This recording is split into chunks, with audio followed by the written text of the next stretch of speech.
Hey guys, so for the next portion of my build, there's a few things I wanted to get right. One, I used a pair of tweezers to get this guy nice and neatly lined up right in the middle of this.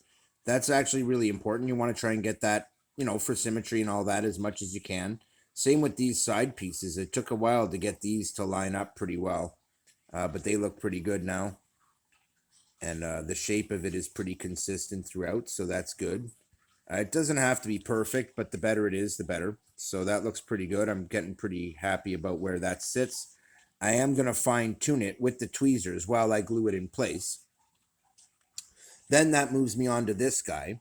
So what I've done is take apart one of these little foam brushes, and inside you'll notice it's just two big foam sheets and some sides. So what I've done is used one, placed my battery in, trimmed it around the battery, and then just gotten a side ready that fits that.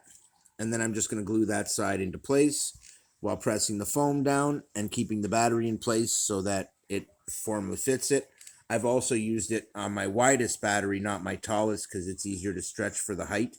But either way, they fit very well. The batteries will fit nice and snug. And in this, they don't move. And it's a really good material for absorbing shock so that you don't take any damage.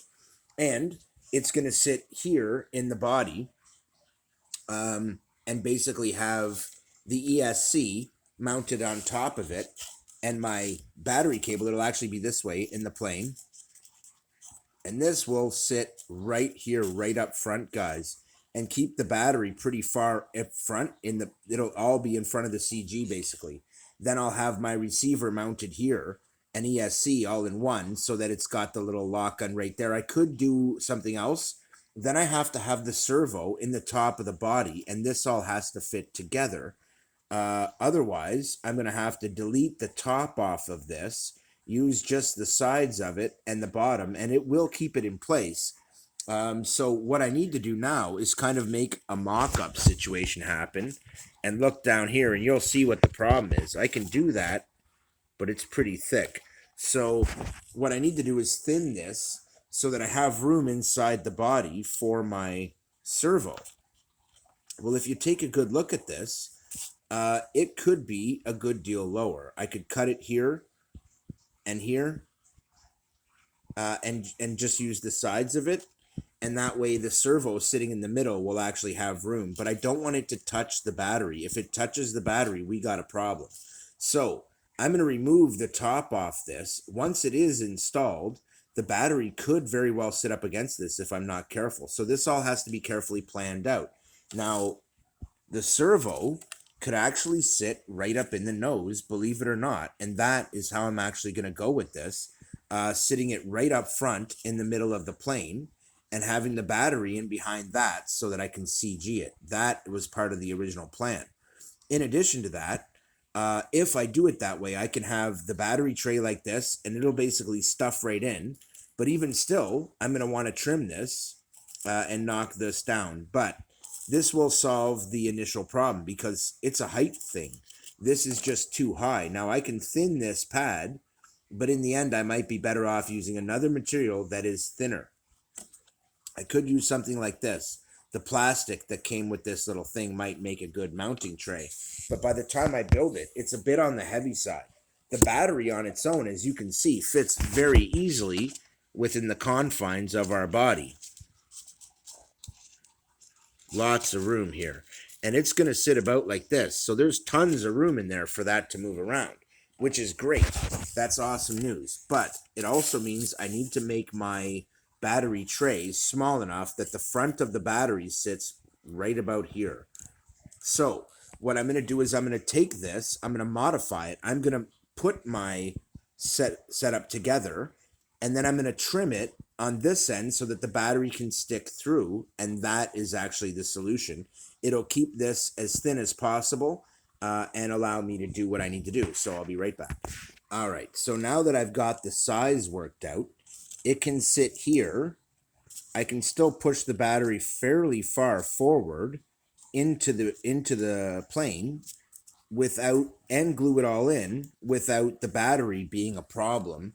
And now when we set up our clearance, you see that that will actually provide some structure, and the battery can go right into the nose. It also leaves me room up top, because really that servo should be right here, sitting right here, and connecting this and the nose together, which means this all has to be put together very carefully, and you guys are going to want to like, share, and subscribe, because I'll show you how to do this properly. But what that partly means is I want this sitting as far back as I can get it and still have this here. That is as far forward as the battery is going to need to go, and I can even move it back a little farther. As long as it sits ahead of the center of gravity, we are golden. I also want to be able to pull it far enough back that it can give it a little tail heavy of a CG. Some of these planes like to fly that way, but because of the weight in the tail, you really are going to want to have it like this. So what I want to do is set up enough room here that my servo board has enough room to mount. Now, once I've laid that out and I know that it fits and I've got it mounted to the top of the roof here, I can then it'll also act as more structure to hold the shape here, which is already reinforced by this. So by the time that's all done, it'll actually be pretty strong. This will be inside it, so you can see where my doors need to be here. I need to make little doors down the middle that allow me access, and they really just have to allow me access back here. So they're going to be back here, and they'll allow me to pull that battery out. So now that I have done that, I can pull this out of the way. I can make my cuts, but before I do, I'm going to put this together as a battery tray, and I'll be right back. All right, so I finished this. No big deal. Just put it together. I put glue along the leading edges inside, then on the outside just to make it extra strong. Now I can just pull the battery out, and as you can see, it didn't get glued in. As long as you're gentle in it, if it does, it's really easy to fix. Now, it's still pretty strong, and there will be some clamping force from the body coming down on this, which is how it's designed. So nice, easy, simple setup for you guys to rig up. It'll fit really well into the body, and basically it's CG's here. So as long as your battery sits right about here, it's good, and that gives you plenty of room in front, and I could mount my ESC right there without the battery interfering. And the trick is to really fine tune it. Now my all-in-one is really tiny, and this being the lightest plane and the smallest interior is getting that gear, which means it's getting my most expensive gear, guys. That being said, I've also done this, and what I did was just line it up, get it as close to right as I possibly can, put a little glue gun glue in the back of it, put a little glue gun glue in the front of it, and this is plastic. You'll notice I didn't make that out of foam. I actually used plastic for that because I wanted it to give it some solid structure if it does take a hit, and I wanted it to hold this open and stop any small little leaves. If I fly through a leaf, I don't want it getting in there and stopping the air from flowing. This will help. I also wanted a nice big air opening so that I can cool all of the various electronics and body components. It will sit like this, and it's a nice looking jet when it's done, guys. I'm getting excited, but this is the point where you can't get too excited. You got to really take your time, lay things out. I know my little mini receiver will sit right here, that the motor being back here doesn't matter because my wires are long enough. They're going to run along the top of the body, as you've seen, and come down to my ESC and receiver, which are right here. The battery being here won't hurt because that's going to have another cable that goes up to here. Now, that's the other thing. Now, when I solder on the component, I need to make sure that I have everything set up right. Now, if I want to have it set up this way in orientation, which I do, I need a fairly long motor wire here to make it all the way back, but that is okay. This could also be lengthened, but it won't. It'll actually have a different connector. I'll be using different batteries, but I have all that stuff to set up still. So there's still a lot of work to do with this. But like, share, and subscribe, and I will show you how to build a really cool pusher prop jet, and we are getting there.